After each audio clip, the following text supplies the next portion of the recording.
You are listening to the Firecracker Podcast with Tony Rico.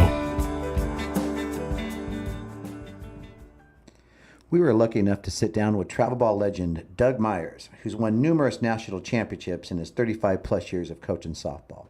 Listen in as he talks with myself and our own legendary icon, Don Minard, as we visit the vaults of softball history, going as far back as the 80s. For those of you that have been around a while, this is a must-listen-to podcast. We hope you enjoy it. Welcome. Come on in. Well, sit Have down, a seat. man. So, Jeez. Dodgers lost again.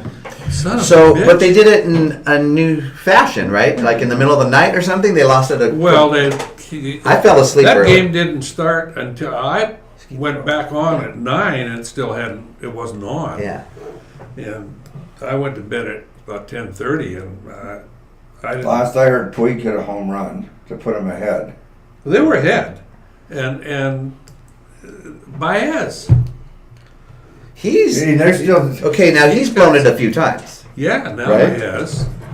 He's pretty good. I too. think recently he could use a neck brace. Yeah, I would say so. So Yeah. could a few of them. I mean, wasn't he pretty effective earlier? But he seems to be the one that's He was really effective been earlier. giving him up. Very good. Yeah. He's the one that I'm not so sure about going in. Let's replace him with that Morrow. Morrow. Yeah, and then what about this Bueller. Bueller? He gave up 4 runs the last did he? time out. Yeah. I just saw his first one. No, How much do you he's think? okay. How much do you think it is? I mean, they got the huge lead, and then they decided to take people out, I have a theory. resting Seager, No, I don't think that's it. and then what's his name, Bellinger with his ankle, His ankle. and then they just tried to change what they Well, were their doing. chemistry and changed a little bit for different Well, reasons. that's what it is. Granderson. They took a guy who's hitting 100 and took a kid who was playing center field for them, who was hitting a little more than 100, and sent that kid to the minors and put this Granderson in his spot. I don't think that's what sit well with the team, to be perfectly honest with you, because the kid was a good kid. Yeah. And that was one. Yeah. And he started out so hot. He gets a grand slam home run in like the first game, but He hasn't done anything. Yeah. Then Exactly. on Yeah, top of that was that, pretty much it. on top of that, then they take a guy like Maeda or Ryu, who are they're warriors in my opinion, and they bring in Darvish, and he stinks, and they keep pitching him, and I know teams, and if I'm on that team, I'm saying to myself, what the hell are you guys doing? We had the most wins of any team in goddamn history, and you brought in and replaced 2 of our guys that did it. Yeah. You know, If you just add up the facts, Bam. you wonder, because almost anybody that's ever seen him pitch or anybody that's caught him says that guy's just got. Well, I've seen the movement. But there has to be I've seen something. There has to be something said with knowing how to win, Well, there is. and difference between that and knowing how to. I mean, and losing. That's what I when I was texting Tony back and forth. I've had this happen once. It was when Rob was coaching with me at Modern Day, and we had no pitching, and all of a sudden we started losing, and it was just like you couldn't turn around. Stop it, yeah. It's just like, and that's what I was asking. How do you? I liked your answer when you texted me back, and you said you just got to make things sure that they're doing things the right way. That's the learned approach. Yeah. You know, that's the. But the Dodgers are not doing that. They got guys going up there trying to hit a home run, and instead of trying to move the Well, runners this and doing all the things game that- has sadly changed. yeah. You know, I mean, now you overplay everybody and you pull everybody off this side of the field, and the guy still tries to hit it past the second baseman, Yeah. playing 35 That's feet on the another game grass, that's going and so on. you've got what used to be a base hit. So let me ask you this: what would a guy like Pete Rose think of the hitting he'd approach kill- that he sees today? The way he sees it today, he'd have laughed like hell. So would imagine, right? So would Carew too. Could Carew too. If Because they he did just- that to Carew and Rose, they did 500. Yeah. I could see They'd somebody kill you. losing their job for working on going the opposite field. Rod was as good as Rob. Rod was a magician with that bat, wasn't he? He had different swings for different type of pitchers. Oh, yeah. Unbelievable. So he had that video when I started giving lessons in 1988. He had a video. Well, he was doing softball. That it was. You bought his video, and it was Rod Carew hitting balls to right field. Right. And then it was like training your mind. And then he hits balls to left field, and he hits balls. You were just watching Rod Carew, but he did it over and over and over. And again, it's to me somewhere the simplicity is not appreciated anymore because there's so many things to measure it. Well, I told you what Rod You're just said, watching Rod Carew said hit. to me when we were pretty good friends, and so we were sitting in a hotel down in What was the name of the team he coached? Silver Streak or something like that. Quicksilver. And this is what year? This has got to be 88. 88, 89. I told Don we were going to go into the 90. vaults of softball today, Doug. So Okay. we're opening up a 1988 So vault we're with sitting Rod down Carew's coaching softball. he's got his daughter played for him, and we're sitting down in. What was his last year playing? He was done. He'd been done then. He wasn't playing. But not that many years. No, not that many years. No, he just finished up. He was married to Marilyn, and Yeah, he's not married to her anymore. I know once everything happened with Michelle and that whole deal, that took a lot out of Both of them. everybody. Changed both. So of he had their a lives. team called the Quicksilver. Quicksilver. And so we're sitting on, and it's a pretty good team, really. And we're sitting at having a beer down in a hotel, and because we were at a tournament. Remember, we used to have that tournament down National City Way? They used to have, used to have a bunch of tournaments down there. And all those areas. So we're sitting there, and he says, "Well, I'm going to fold the team." And I said, "Well, you got a pretty good team, Rod. What are you going to fold for?" He says, "Don, I just can't take it anymore." He said, "I think, arguably, I'm one of the greatest hitters of all time, and they won't listen." That's a quote. I hate to say this, but It's really a classic lesson, though. I was coaching Yeah. at Canyon High School. That's when Nina Lindenberg was there, and, Right. and even Stephanie. Stephanie was there. Right? Yeah, she actually. I was coaching with Lance, First base. and phenomenal hitter though. Oh, great She had- hitter. Great hitter. She went to Would- UCLA. Wouldn't listen to her dad. No. But she was a This power. kid had so many She was a power national hitter, hits. too. Yeah, power hitter. Because they want what? They want him to just be their dad. Yeah, it's amazing. It's a classic story. Yeah, it is, isn't it? You could have somebody else tell them the exact same thing that their father had, and all of a sudden they'll act Oh, like yeah, sure. this guy's the authority, and you don't have It's anything one of those to do with it. phenomenons. How were your daughters with you? Did Did they both play or the one? Yeah, both played. Yeah. Yeah. Receptive or classic? Laura was pretty good. Yeah. Until finally, that's why I kind of got it. She said to me finally. She said, "Hey, I've never had to make a team. I've always been on your team. I've never had to make a team, and I want to make a team." Wow. So I said, "Oh, okay." So I folded the Outlaws. That was a good team, very good team. Yeah, thank you. It was a good program. And so anyway, she says, "Well, I'm going to try out with two teams: hot stuff, Roy Barnes and Jesse Sims, and athletics, Richard's team. Richard's team."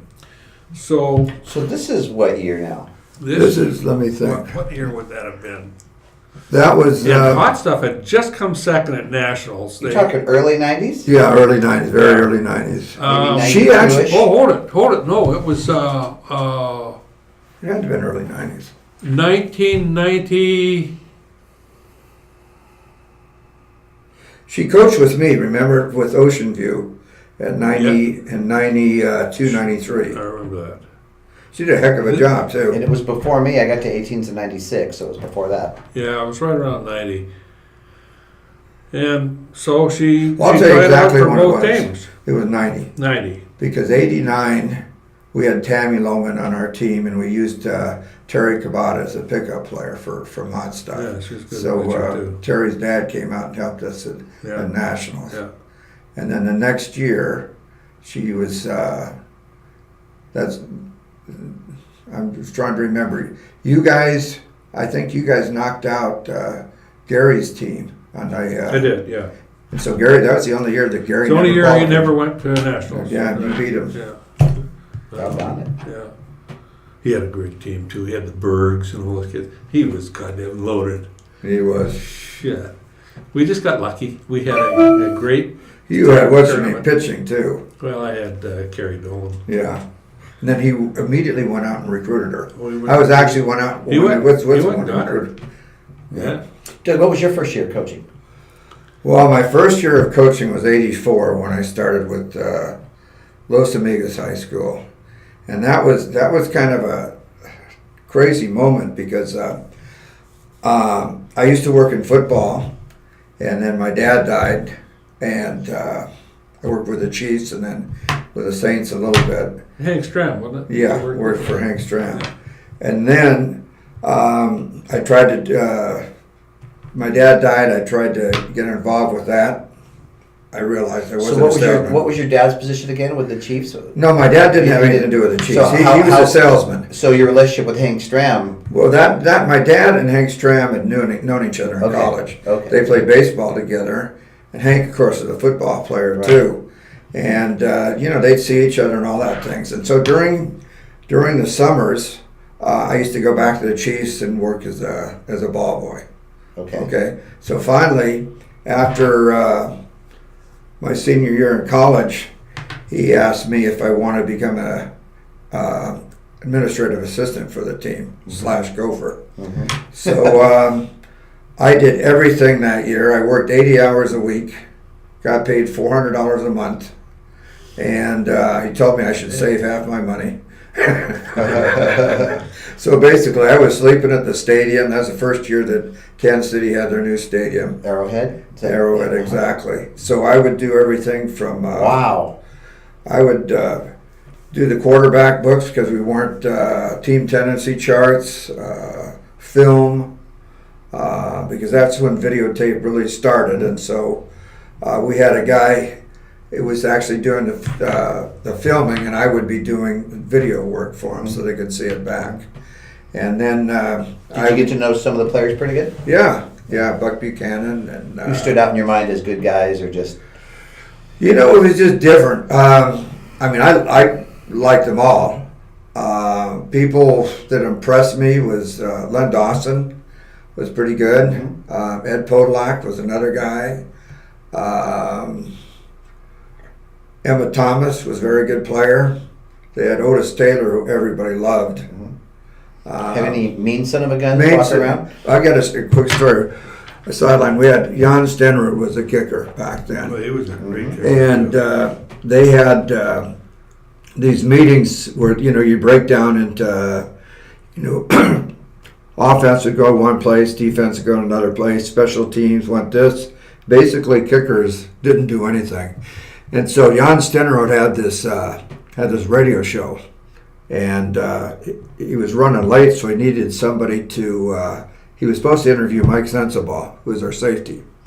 So he asked me to be Mike Sensabaugh, and we were going to play against Chicago Bears, and Bobby, what's his name? The quarterback for Bobby Douglas was a quarterback, and so I had to pretend to be Bobby Douglas. And he'd ask me questions about the problems, and I was telling him what a great, he's a dual threat. And so that became kind of like a habit. So because he'd get me to be Terry Reardon or different people. Right. Wow, you have a hidden talent. Excellent. But I'd have to get up at like 2 a.m. and pick up, the film after the game. So I'd have to bring it over to Coach Stram's house so he could watch it at 5 a.m. So overall, a great experience? Oh, at the time I didn't think so. Right. I was envious of all my friends who were having, I used to call them real jobs, and I'm sitting there, absolutely making nothing. Sure. Then from that, he let me go out and do some scouting during the season, after the season, I'd go to some of the East-West Bowl and Senior Bowl and stuff like that. So, and then he went to New Orleans, and I was just a team scout at that time. So how much of that started to shape did you know you wanted to, you wanted to coach at that point, but you obviously learned some things and started to shape your mind? And I did, and that's a good point, because at the time, Part of the time I was miserable. At first, when you go work for a pro team like that, you're really excited about the big names you always read about, and then all of a sudden it just becomes a job in some ways. But I mean, just the excitement or the euphoria of going in a stadium, there's 65,000 people, and you're playing the Raiders, and everybody's just crazy. I'm trying to. One of the things Hank had me do was try to spy on the other team. So I'd be sitting in the stadium the day before the game, and I'd be like with binoculars on, watching the thing with something over my head. Yeah. And I had a tape recorder when I was carrying around. Look at that. And he had me taping the players to see if little undercover work. My goodness. Yeah, that's crazy. Boy, well, I wouldn't say we'd want to implement that into our day of softball right now, but I would tell you a lot of people wouldn't mind that at all. But anyway, I went from the one job to, I used to play a lot of racquetball, and some of the racquetball players were actually good softball players. I played baseball in college, so I love that aspect, but I really love going down and watching these girls play. And one of the things that really impressed me was how in softball, I mean, you didn't sit around and wait for the 3-run home run. You had to manufacture runs, and you had to, and little things made a big difference. Now, is this after? So okay, you're at Los Amigos, and this is no, before. This is before. So this is before. So where did you see softball? Well, again, from these girls I used to play racquetball with. Okay. And then I went from there, and this opening came up for Los Amigos for a coaching job, and I went in there. And the athletic director, Dave Auxier at the time, he was there a long time. Really good guy.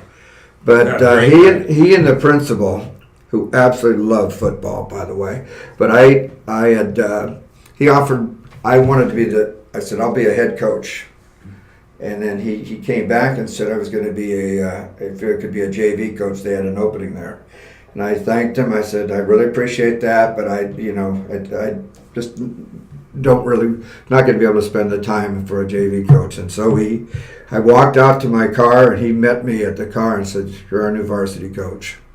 So probably if I didn't have that, I might never have been involved in softball. So one of those things that happened that shaped the future. Yeah, interesting. And you were there how long? Los Amigos 5 years. And then I went from there to Canyon, and that's coaching. So what years at Los Amigos? 84 till 90, I guess. Did Triangle's mom play for you, Heather? No, I don't know what year she graduated. No, high she school. would have been before that, I think. Before that, we didn't have a lot of noticeable stars at Los Amigos. Took a while for that program to get going. And it got worse every year. It got worse as more and more Vietnamese moved in. It became more heartfelt, even though I used to say, we had a pitcher that threw 45, and she was one of those type of pitchers that she'd get good hitters out, and bad hitters hit the crap out of her. Okay. And also you're okay if you could hit the ball to about 3 players on the team. Other than that, that's actually where I met Don. Well, I was going to ask you that as well too. So that's around what year, and how did you guys meet? That, and then I was given hitting lessons. What was the name of the place? It was off of Catella Boulevard. They had the dirt. Softball asylum. Yeah, softball asylum. Right. Yeah. Right. With Peggy Kempkes was there, and I started. Somehow I ended up because a couple of my players were decent. They weren't great. Renee Hernandez, and she was playing for. She was on Richard Chambron's team at the time. So he asked me. I used to work. I went out and started helping him out. Watched some games, and he asked me to come and help him out, which I did. And at that time, I was a pretty good practice coach. So I met this guy Matt Giardino, and so I ended up coaching. The A's were one team at that time. Yeah, I guess Richard was the first Orange County athletic team, right. but the one that really started it was Robert Melendres. Yes. Well, and you remember Robert. Yeah. Crazy, crazy of guy. the Blasters. The Blasters, right? When Yeah. he became the Blasters. But his daughter was actually a good pitcher. Yeah, She was a good Margot. kid. She's Margot a was a good. good kid. Great kid. Coached at Dana Hills for a while. Right. Yeah, she did. really good kid. Yeah. But Robert was Was known for some he was interesting. maybe some shenanigans. Yeah, So you he's guys just met small. how now? How did you initially? I'm trying to remember. Remember Don? Well, anyway, I started. Matt's You were team. teaching Matt at was Softball coaching- Asylum? Yeah, Matt's daughter was on that team. We had Tammy Lohman on that team, the cow Matt's coach. daughter Lisa. Yeah, Lisa and Sure. Stacy Thurber went to Probably Princeton. one of the and 3 fastest kids of all time. she could run, and I didn't realize. I googled her stats at Arizona State. Unbelievable. She had a great career there. Yeah. But anyway, we were competing against his team, and for 2 years basically. Yeah. And the first year we did pretty good. We lost the first game of nationals, then we came back all the way and ended up 4th, mainly because of getting Terry Cabada as a pitcher. Yeah, Terry was really good. But his teams I always looked up to. I loved the way they played the games. So was he? I would imagine just as mild mannered as he always is, coaching that team, kind of, or did he ever have a moment or two? Or No, I didn't see that. I didn't at all. I thought he did a great job. I once in a while. Would you I mean, need to not- address an not umpire very or often. two, or Once in a while, like a little tick. He was always a classy, but that started a friendship. And then remember we used to have lunch together. Yeah. I was actually working out in Then this we area. did. Then we did the running. Yeah, and he got me started in the. I used to do these running clinics, and I used specific They were individuals. Lisa, Robin York, and what's the girl from Foothill High School? Oh, she went to Arizona. They all went to Arizona. Chernock, Lauren Bauer? Chernock. Yeah. So I got her involved in it, and then we actually had that Allison Johnson kid. Allison was fast. Oh. God damn. Yeah. She was so fast. So she had a combination. Now you're getting into just when I started to get a peek of what was happening up in front of me, and I remember Allison Johnson leading off for Woodbridge High School. Exactly. Right, and I remember she had soft gamed a couple, and then she powered a 3-run home run. I mean, hit the crud out of the ball. She was pretty strong too. She was a hell of a player. Then she got that accident. She was playing center, wasn't she? We were playing them. I was at Modern Day. That was the first year I was coaching at Modern Day, and Bad accident. Would you consider her a true triple threat lefty, or she was strong for that time, because most of your lefties were a lot more one-dimensional back then.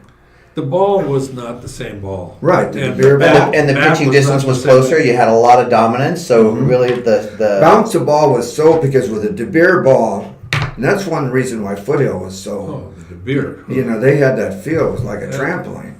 Yeah. And you just bounce the ball. What was his name? Joe. He's coaching again. So Joe Gonzalez. So I'll give you one. He's Melinda Manahan, our administrator. Her daughter Erin played at Aaron Foothill. played there. Yeah.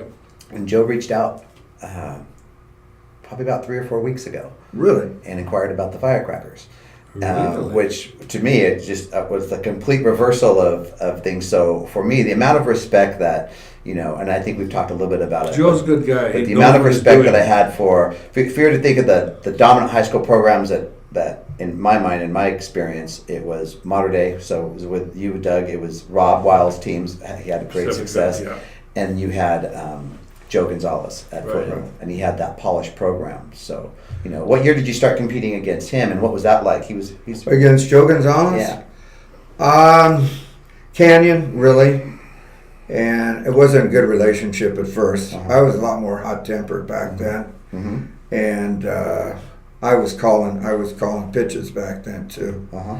Not my best forte, I figured out, but Mine either. I ended up giving a home run up on the last pitch of the game. We had a 2-run lead and threw a drop ball that probably still going. I just couldn't call pitches. I had, who I had doing it when I hit Kerry Dolan. And that's one of the reasons I beat Gary Haining, because he had a hell of a ball team. But Kerry Dolan's dad was a doctor. He was Right, a specialist, Jeff. Yeah. And he graduated from Stanford Medical School. And he had a memory that was just when it went in, it was there forever. And so he could remember every pitch he'd thrown to a kid and what they hit, where they hit it. Wow. I mean, you didn't need a chart. It's like the Rain Man. Yeah, exactly. Exactly like that. And so I had him calling pitches. Yeah. And he was pretty successful at it. That's like a mind that it's his own chart. He doesn't even need a chart. He stays right there with him. Yeah. But he was not a gentle person. Uh-huh. He was very volatile, extremely volatile. So were there more of those personalities or characters back in the day where you can get away with a little bit more? Oh, it's crazy. I mean, I coached modern day with Jim Dolan. He was crazy. And Jim was the thing that gets lost in the thing. Jim was a great coach. Well, he was. I know. Isn't that true with a lot of coaches? They end up being known for this, known that, but in the end, kind of like you brought up Matt Giardino. Yeah. Some of these coaches that on the outside, when you don't know these guys, and so there's the obvious reaction to how they are, but when you talk to the people that are closest to them, they really have an affection for them. They really have a caring for these guys. So I learned a lot about a lot of these. I'll call them softball iconic coaches from the old days of that reputation of the people that were closest to them. So they have these great sides. They're just known for maybe their antics. Or the first day as coach till he had without John. John Sandville. Well, they were both the same. John wasn't the same without Jim. Right. Jim was one of those guys that could care less what anybody thought about him. Could care less. Sure. I mean, his language was horrible. Can I say anything on this or not? Yeah. Okay. Well, do you remember that when you had him helping you, and you were at Modern Day, and you had him helping you at tryouts, and he was at the bunting station? Do you remember? Do you know what he was doing? I was down there. Yeah. Well, probably one of the worst things he did. This kid. Oh, God. This kid comes off during a tryout, and she says, "I can't catch with this." So Jim hikes up his leg and farts on her, and says, "Catch this." So we had these T-shirts made with a puff of smoke, and everybody thought that it was for somebody throwing the ball hard, but it was actually for. That is amazing. And today he'd probably get 5 to 10. That guy had. He had the toughest, catch this, for lack of a better word, balls. Yeah. As far as they were big too. He'd pick off anybody anywhere. That was Matt in his shorts. The umpire kicked him out of game because his balls were sticking. This is really good that there weren't more phones and everyone's capturing different videos. And my God, that would have been. And then he was smoking in his dugout too. Got it for smoking in the dugout. Yep. So needless to say, the games, weren't boring. It wasn't a boring era of softball. You had some. There were great people. Bruder, or was there another one? The Fawcett's were nuts.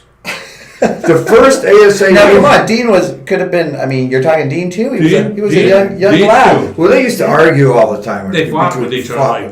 Crazy. Which we now know it as very passionate love. We love those guys, and they're extremely passionate and at times. The first ASA meeting I went to, this was in like 86, 87 or something like that, around there. There was they were announcing the award winners. Nobody clapped for anybody. Dolan wanted, soon as they gave him, Fawcett jumps up and starts accusing him about recruiting one of his players. And Jim goes, F you, and they were only one name into it. But I think some of that changed. When they went away from having all those tournaments, it became, the showcasing and all that changed. Just in having to win, to win games to just in competing. It's more business softball, exactly, things like that. Yeah. So who I maybe could guess, but I mean, so the dominant teams when you came into it. So some of the most dominant teams that you remember. So Raiders back then. The greatest. Raiders were really strong. So Phil Bruder, he was, and then the Panthers, of course. The one team, Gary's team, didn't last long, but it was the most dominant of all time. Was Cracker Jacks. Well, they only played young. Yeah, the 14, 12s and 14. What made the Raiders as good as they were? Was it their personality? Well, first of all, their personality play that he liked. What? I think a few things. First of all, he was a good recruiter. He could care less what he said too. Yeah. He'd tell a kid that he was going to be the world team coach. But when a true narcissist believes that, so I'm sure somewhere in his mind he believed he was going to, or that he possibly was at some point. Well, he would get those gigs. Like, remember when we used to have the East, West, North, and South teams, and he was the West Coast, West. Were they national team based? Yeah, national team type thing. That around when they were doing like the Super Bowl and things like that. That was kind of neat, and he was a coach of a couple of those. Yeah. But I would say their team recruited great players, and that seems to be the strength of a lot of the great teams. And he was really good at it. He'd phone you up, or he'd phone me sometimes. He'd recruit anybody, and he'd say, "Who's the best first baseman in the country?" There was this kid down in Irvine, a tall kid. That's all he needed. He went and called her. Yeah. Paulson? Yeah, Paulson. Yeah, she played for me, actually. I told him, so it's Paulson.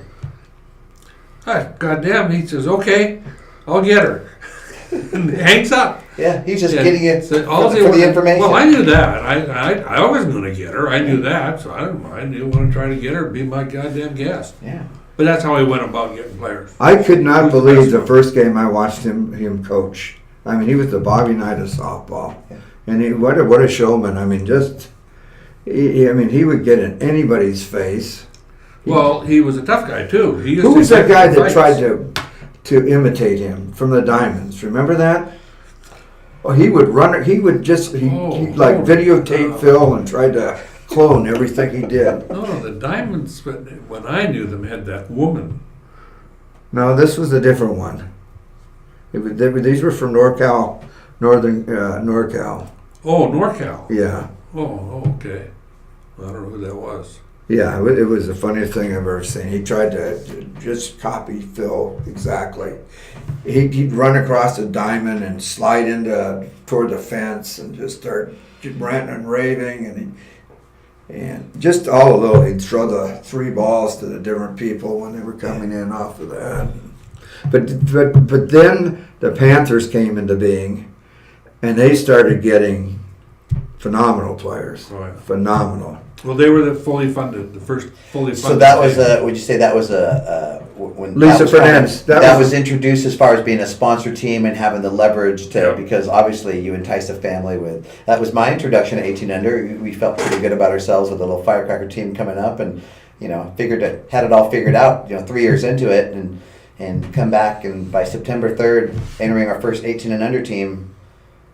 Gary told me we were down to 3 players. The rest of our players tried out for the Panthers and made the team. And I was really my first introduction to the way that it was, And honestly, back then, I realized now it was a good decision for them. I mean, obviously you're competitive and you want revenge and everything else, but they were doing the right thing. There was an established program, but that's kind of that brought that into that age of having a sponsorship, having that leverage. And it's not like they traveled a whole lot.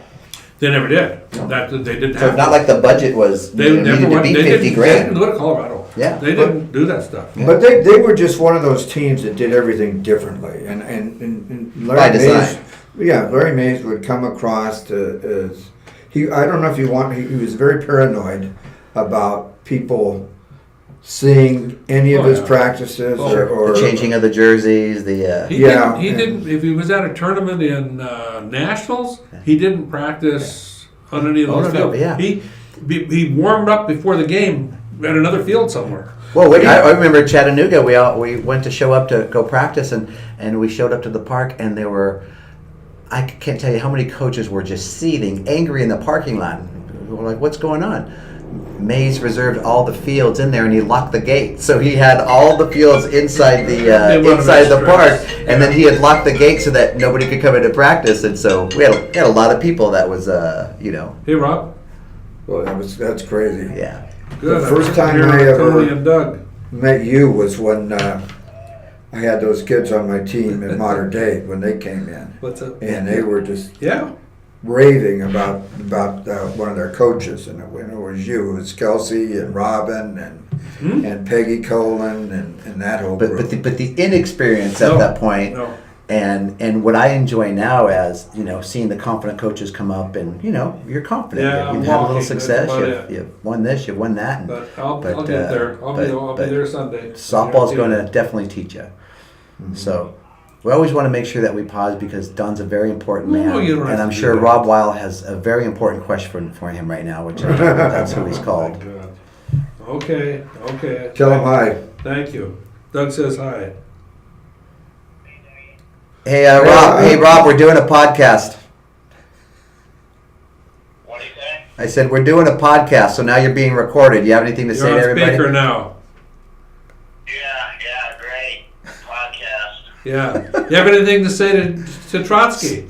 No, you're being recorded. No, don't. We're actually being recorded. We're not lying. We're talking about your buddy Jim Dolan. That's Jim Dolan, that cocksucker. Okay, thanks. Okay. You're everyone's gonna love listening to you on the podcast now, Rob. Appreciate your. There goes our first ad. Appreciate it. We got to get going now. All right, well, you guys do your little podcast, then have fun. All right. right. Thank you. Bye. Bye. I didn't know that was going to come out of his mouth. Oh, I did. Oh, yeah. Oh no, I did. As soon as he said you're on speaker, it's like Or if it was- everything just Or if he was kind going to talk about Trot, of. it would. But that is be the worse great than thing that. about that we don't need a censor button. We just need to try to minimize the brutal honesty. So but no, that you go back and now we're into the '90s, and that was something that I had stepped into, and there was an existing platform, and so agree, disagree, like guys, not guys. For me, it's not really about that right now. It's appreciating how they were all successful. All of them left their imprint on this game as you two did, and I learned more and more about Don and back in the days, and we wouldn't have what we have right now without those days of how it was. And that's part of this too, Doug, is capturing just the conversation, because there's going to be just a few select people that really appreciate this conversation, that really want to get into the vaults of it, and they recognize these names. So you'd mentioned Tammy Lohman earlier, which a lot of people will know as the Cal coach now, but you had her and what position did Tammy play? Shortstop. Well, shortstop, pretty good little player. Oh, hell. Very good Kidding player. me? Yeah. She was one of those. Tenacious? Was she? How would you describe her? She came right from rec ball, and at that time A lot of them didn't did then. Mm-hmm. She was a very good basketball player, and their Catella High School was they won the state championship when she was a freshman, and she was a starter on that team. Mm-hmm. And so she was kind of in between softball and that. Mm-hmm. And so she was taking hitting lessons from Steve McNee, and so that kind of brought her into the fold. She was young, so she played for Matt's team, and I got to got pretty close with her, and just watching her development throughout the year, you could just see it. And that one of the things that stood out is when we were playing in nationals, and it was a big game, and we'd been in the losers bracket the whole tournament, and she sprained an ankle and played her way through it, finished the tournament, basically on one leg, but she Wow. did it, and it kind of like bonded the whole team. Yeah, sure. But she was really loved by everybody on the team. Kind of Who the Alonzo ball. Who stands out in your mind as far as competing against as the most dominant pitcher your team's ever faced? Well- Hardest time scoring runs against, beating, biggest challenge? Well, we played at different periods, different times. Lisa Fernandez obviously was super impressive. Just her composure and her desire, the best It was change. a multitude of things, not just her pitches. Right. Dee Dee Wyman was another good one. We beat twice. What's the pitcher from Abbott, Monica Abbott, with our 1600 team, and we beat her in a qualifier. Basically, we did a bluff bunt steal to catch her, threw it away. And the second, when we played them in nationals, same exact thing happened. Same kid, Shelby Hensler, a player of ours at that time. She got a trip or a double, and then we ran for her, and same play. But How about you, Don? What pitcher stand out? Granger. Granger. Yeah. Before she got hurt. Granger before she got hurt. Now, wasn't Granger and Fernandez known for having a little rivalry and kind of got. I have some videotape of her at Cal and Lisa or maybe it was just Granger's personality that I saw. I clearly remember a video that I had of an at bat with Lisa, and Lisa called timeout as Michelle was going to start her windup, and Michelle threw the next pitch at the top of the backstop, and then rolled the next pitch after that. Wow. And then came back to try to strike Lisa out, and then Lisa fouled a couple balls off and got a walk. But it was more than just an at bat. Yeah. You know, there was a history between these two players that, and I didn't know what it was. Well, but it was pretty intense. They both came from especially Michelle had no help on her team. Yeah, no catcher. Remember that? Yeah, in high school. In high school. They had a JV catcher that was behind Valencia. Can you imagine? Well, even Lisa Fernandez, I went to watch her first CIF championship game against Fountain Valley, and she pitched a perfect game, 3-0. I would say Fountain Valley was better at every single position except for one, and that was obviously Lisa. Fountain Valley had powerhouses in those days. Was that Debbie Taylor or what's her name? Yeah, I think it was. Well, that was before Ray Rice. Yeah, before Ray Rice. Right. There was another. She was a hell of a pitcher. She was a Jim Dolan pitcher. Three national championships with Dolan. Yeah, and so did what's her name? The kid from Kennedy, the lefty pitcher that pitched for Dolan and went to the Panthers. Both those kids. Longeway. Cheryl Longeway. Do you remember her? Yeah. Mm-hmm. Yeah. I remember. But Granger was 6 foot tall, and her hair was piled up here like this, and she was frightening because she threw Granger at her peak before she got her. She had this nerve problem in her arm. She threw 75. She hit 75. So she's one of the few that would have translated over and dominated at 43 feet. Oh, I think she actually was the first year. I mean, the 43 feet was implemented was when she was at Cal. Yeah. And what was amazing is stat. One game Lisa and her played, there were no strikeouts in the game. Wow. That's how much 43 feet. That's how much it changes things. It changes Everybody the bat from here has to to there. just understand that Right. it changed the game. There's nothing has changed the game like that. Not the equipment, not anything. And the equipment has changed it. And how do you feel about that? Like the dynamic that's changed the game now and versus the way it was when you had to work a lot harder to score a run? How do you feel about that? I actually think it's for the best because if you're going to get softball, one reason to me why some sports aren't successful is because a lot of people don't understand that that's what's great about softball is the little things. Right. They like to see some offense. They love it. People still have it nowadays. Big home run But we have offense now in this game. And well, it's now a fast game. Now it's off the charts. I mean, you really look at that College World Series last year, the championship series. I don't think we could have scripted it any better. I mean, the scores, the timely home runs, the comebacks, the pitching moments. There were some moments for pitchers that they came through. So yeah, I definitely know that that's affected. In my experience now of giving lessons and working with families, that's had a big impact on why these kids are choosing to play softball at a young age. What they're seeing on TV with the College World Series now, and it's just the coverage is just awesome. Mm-hmm. Back in the day, I know there wasn't hardly any TV at all back in the 90s and nothing. Getting back to Granger, I remember that she was like 15 years old, and they had the world team pitchers, and she was by far the best pitcher for the United States in that tournament when she was 15. Yeah. And this is a stat that was just, I think they had like 130 strikeouts and she had 110 of them. Yeah. For the U.S. She pitched most of the I think she played some 18 under when she was 13.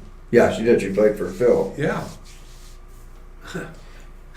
Now, the only pitcher that kind of registers like that now, even close on the tip of that category, is this Barnhill kid at Florida. Yeah. She's got some pretty explosive stuff. Yeah, she's that underspin kind of up ball type of kid and is getting a lot of strikeouts in a day and age where there's not a lot of... But I also noticed that even in Major League Baseball, it seems like the intent now of bringing the fastball up a little bit, throwing the higher fastball, and living up there where it is a lot harder if you can get that ball in on somebody. And they are for that batter to get they're calling the higher out. pitch now too. Yeah. Notice that? When Jansen's on his game, he uses that high fastball just beautifully. That's a strikeout pitch coming in, and it looks so good.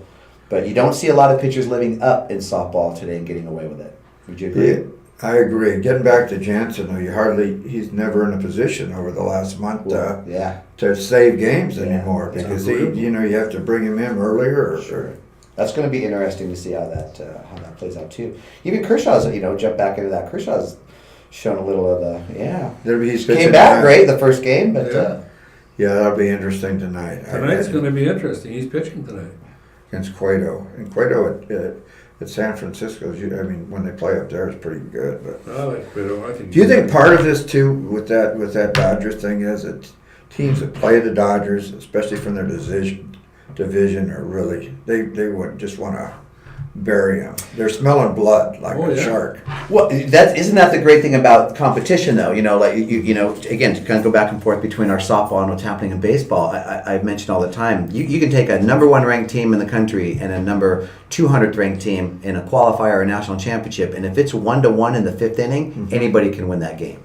Because the nerves on both sides, depending on how you're trained, it's just a one mistake type game. So I think it's interesting that the Dodgers are vulnerable, and you can kind of see, the Arizona was on a little winning streak, and they were really playing hot.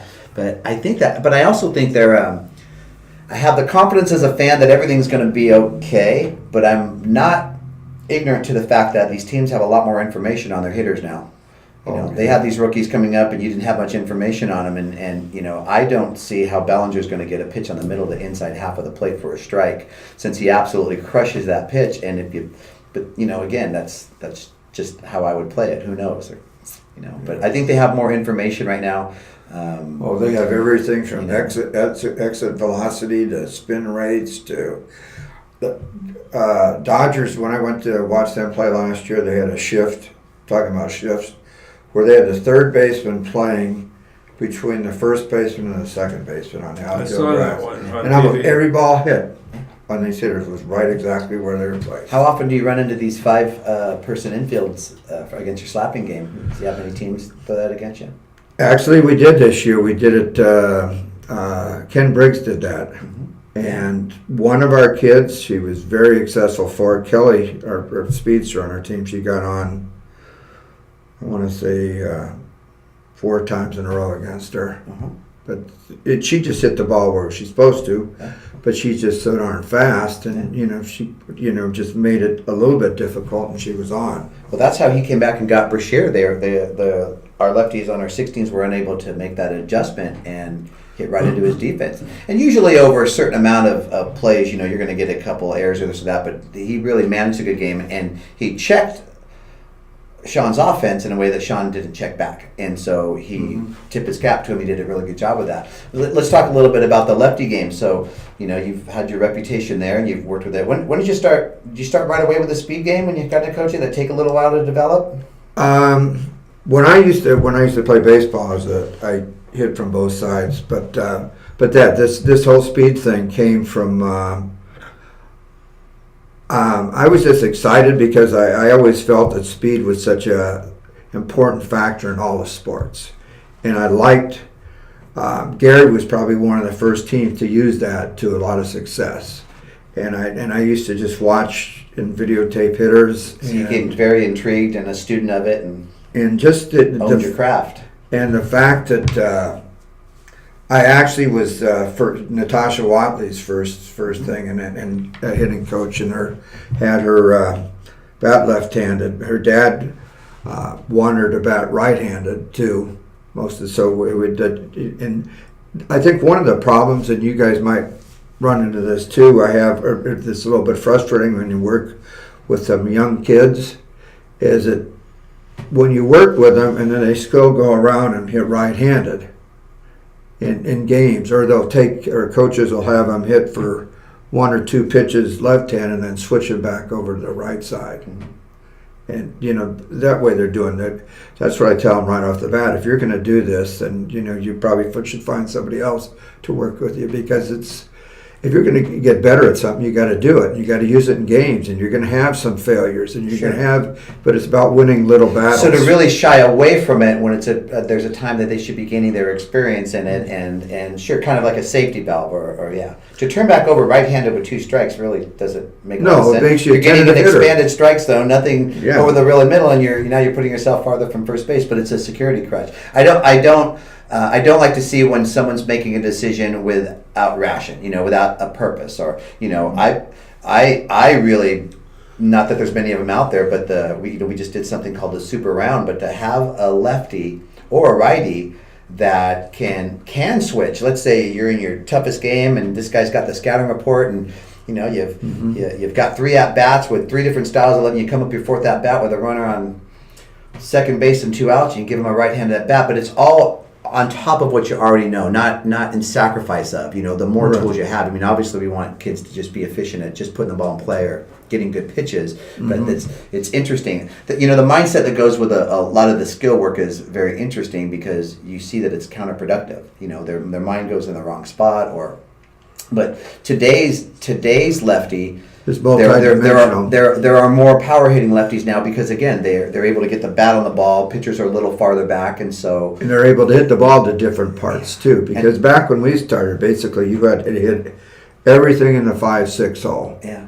And the idea was pretty sound, but now you're seeing a lot more hitters bunting towards first base, lefties, creating outside pitches and inside pitches. Although I think in some instances that's overdone, and can be one of the reasons why some of those statistics are right is the fact that the percentages are on their spot, and if you use a movement pitch on an outside to a lefty, there's a good chance they're going to pop the ball up.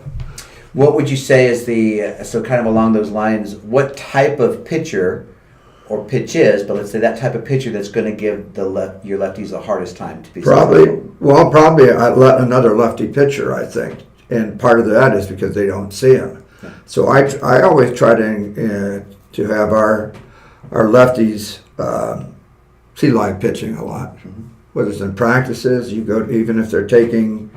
We have a kid right next door to us where I give lessons, and she throws live. And so I try to send them, and we try to come out, and she'll give 15-minute lessons or whatever. And at least they get to say that. But that being said, you don't see that many lefty pitchers. Although when we played this year in Texas, every single pitcher we saw was a lefty pitcher. And all of a sudden you run into a bunch of them. Would you agree that the lefty versus lefty in softball isn't quite as effective as it is in baseball? In baseball, the predictability, the batting averages are so low against left-handed pitching. In softball, you have more left-handed hitters that can put the ball in play against left-handed pitchers. I don't see it as a automatic probable out. Right. If she makes her pitches and a dominant lefty, and now I'm thinking of Kalani Ricketts, that curveball into the right-hander. Even that's demoralizing. I never played against her, but I've seen her pitch. We did several times. We did, and in the hands of Phil Mumma, who is no longer here, but one of the greatest coaches in a short amount of time. I don't know how much you got to coach against him. He came in, wasn't here very long, but knew the game, knew basically how to play this game. And I'll tell you a quick one is we get him in the winners bracket final in Oklahoma. And I've got to go up and do an interview up in the press booth, so you can't see anything through the glass or anything. So I think I'm being real kind of smart by sitting there and just watching Kalani Ricketts warm up before our game. And I'm sitting right over her, and she proceeded to throw her last probably 25 pitches were all on the outside half. So it appeared to me it was obvious that was her game plan. Well, education number 400 for Tony Rico. I think her first 37 pitches out of 40 were inside us at our ankles and completely tied us up. But that was Phil. He was showing you a little something, and he was very crafty at what he did. But that was a dominant left-handed pitch, and obviously she's got great size. But that's something to bring up a little bit about utilizing the inside part of the plate. Do you see that less nowadays than you did in the old days? And that's hard to say. I know you won a national championship with your kid that went to UCLA and was at Stanford pitching. I just drew a blank as to her name. Langenfeld. Yeah, she was. She had. It didn't matter who she was pitching. But using the inside half as a strike, but I'm talking Bob Gibson. Yeah. I'm talking, that mentality of neutralizing a hard swing, changing a dominant state of mind. You don't see it enough, No. and we're in the day and age where more pitchers are using masks for good reason. You've got hot bats, great swings, and the more balls you put over the middle of the plate, the higher the likelihood something's going to get hit back at your mud, right? But in baseball, what were we taught, Doug? Somebody takes a good swing off you, and you have to be very careful how you teach it, but it's self-preservation is to change a state of mind. I mean, baseball, we know you get an inside fastball, and the guy still gets a little jelly leg, even though he knows the curveball's coming, because he's not sure if you're going to double up twice. And you listen to some former greats like Bob Gibson or Nolan Ryan, and Sandy Koufax have a quote from him that the pitcher's main responsibility is to create fear in the batter. So where do you think that comes into and does it into softball? Oh, I do. I think that if you can take away the inside part of the plate on hitter, you're going to take away the outside too, because they're going to get off the plate, and then you can own that side. Do you see less of that nowadays? I do. One thing I think is important, and I saw you guys do this with Rob, and I saw when Rob was with Bruce's team, and I saw Gary do this. When they would start games, they would throw a lot of off-speed pitches. And the problem to me is some people, because their pitchers aren't throwing it well initially, they'll give up on it.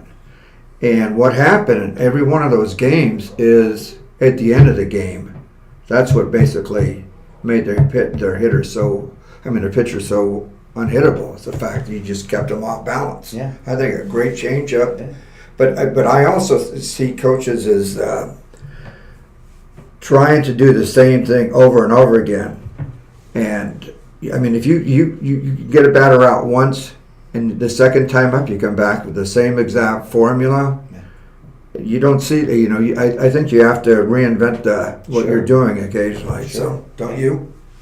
Well, I think nowadays you do, because I think the batters, compared to what they were 20 years ago, they're smarter. They're ahead of the hitter. They're ahead of the pitchers. Oh yeah, they're way ahead of the pitchers. Well, and we did that to the pitchers with the distance increase, and didn't really give them a different type of philosophy clearly to manage now pitching this game at 43 feet or a longer distance. So to try to throw that ball by hitters when it's a lot harder to get it. So the off-speed specialist, when they've really mastered that game, you definitely see more success. But even the off-speed specialist, when I go back to I'm thinking Jeff Zahn or Tommy John, or every now and then they'd zip that little, and it's not that the guy was throwing 95, it's just a little something to keep you honest, and so that you're naturally not, you can take a bad hitter and put the ball low and away on her, and eventually her bat just starts to go down because she's seeing something there over and over and over. So, not that anybody's got the perfect answer to it, because we all win and we all lose,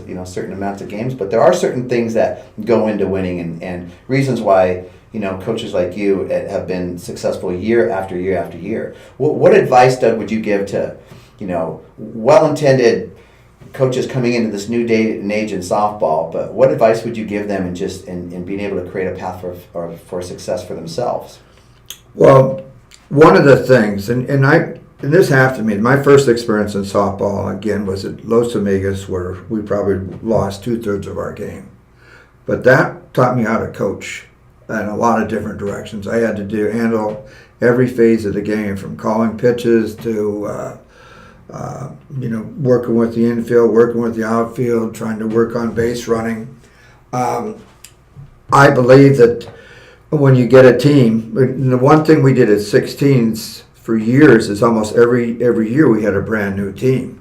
I think, and I was fortunate that I did a lot of research on these players.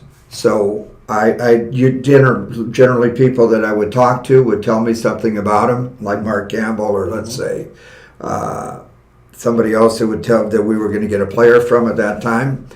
And generally it was true. Otherwise, there's a lot of players I might not even have taken. You did your homework. Yeah, our 2016, we won nationals. We beat Dallas Escobedo in a championship 11-0. But you look at that team when we picked it up, not one player should have played that position. But the thing about that team, it hit great pitching, and it played its best in the biggest games. Yeah. And I think when we got our team outside of looking, trying to do the homework and all of that, is play against quality competition constantly. That's one thing I noticed. What I was so impressed with you guys at 18s, you want to go places to play against the best teams. Sure. And it just makes you better. find out more about your team when you do that. Don't be afraid to learn from your mistakes and losses too, right? When you're overly competitive, Mm-hmm. so maybe that balances well too, because I don't think there are people more competitive than us in this room, but there's a certain balance to it to where we don't lose the bigger picture, and I think that's very important for a lot of coaches to come in. You can get upset, we say it all the time, first pitch of the game, the umpire misses the call, and so a lot of people lose their cool. What would you say are either the biggest mistakes that you see new coaches making nowadays, or? Well, a couple different things. I think for some reason they think that the end of October is so important that you get your team, and they'll go into every game being the most important one at that time, like scaling down to a nine girl roster and just going with that through a tournament. Instead of all that is just research for how you're going to. Our teams are always much better the second half of the team. I think chemistry is also something important. We were talking about that with the Dodgers. Think more of the types of players that you're putting on your team, And and it's not like- just the position that you need. And I think it's, which brings us to another topic, putting together a lineup. And I think you have to find the pieces that make you successful. I think the bottom part of the lineup is very important. I think you need somebody that's going to flip that lineup around. We had a great home run hitter on our 2014 team that we'd bat ninth. Sure. But she could also be another leadoff kid too. Sure. We had kids that, so I think you have to win games different ways. Yeah. Be versatile. Well, this game it's the ultimate chess game, right? So Hitters that can stay back on changeups, which is tough. how about just the bunt nowadays? Underappreciated? Oh, Underutilized? exactly. I mean, think of what it does to you when you're calling pitches and you know that somebody can drive. Listen, I'm much more enamored with the home run. Of course, I prefer to drive the heck out of the ball. But for me, in order to make that happen, you've got to check somebody and make them realize something else could happen. So that part of the game for me to watch, it's not that I prefer it. I'd love to see a good balance to a game. Even nowadays, when I see it, every now and then you see a big leaguer drop a bunt on that shift, just every now and then, or at least try to. I think they usually foul it off is when they try to do it. But it's underappreciated, and underutilized. But what it does for us, especially in championship play, because I've always said usually in championship play in those They're going to be most close important games, and you're facing tough pitching. So. Okay, you get one pitch. We won a gold medal on Cheyenne Tarango getting one of the pitches off the Japanese pitcher, and when we went on a grand slam, we hit 2 or 3 balls hard the whole game. Happened to work out that game. But you're really just trying to increase your chances or minimize the amount of at-bats that you're just giving away. If at the end of the game we can make the pitch caller's job hard, we have successive pressure at-bats to where even if they come out on top, you can see the price they paid to beat you, well, then we've done our job. But a lot of that, like we opened up to, is that learned behavior of how it's not that we're any less competitive now. It's just that we I think it's more important now, Doug, to set an example for people, because we're in a really vicious age of things, and there are so many good things to talk about. I enjoy talking with you guys. We're going to wrap it up. It's been about an hour here, but we can plan on coming into the vault.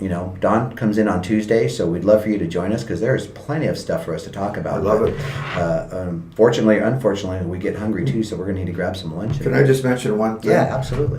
Getting back, I think one of the things when you play championship games at Nationals and that has helped us is I'm probably the most relaxed in that type of atmosphere, and I think that's how you have to be around your players. I think the teams that are successful in big moments are those that don't stress out, that just sit there and don't make the moment too big. Do the things, that's right. I don't care if you guys make one great play, just let's make the plays we're supposed to make. And don't try to coach the game differently. Don't try to all of a sudden be super this or super that. You know, just And that is so simple yet so golden, because it really is the essence of it. And that has helped you win about how many championships would you say? 9. That's the nice goal. There you go.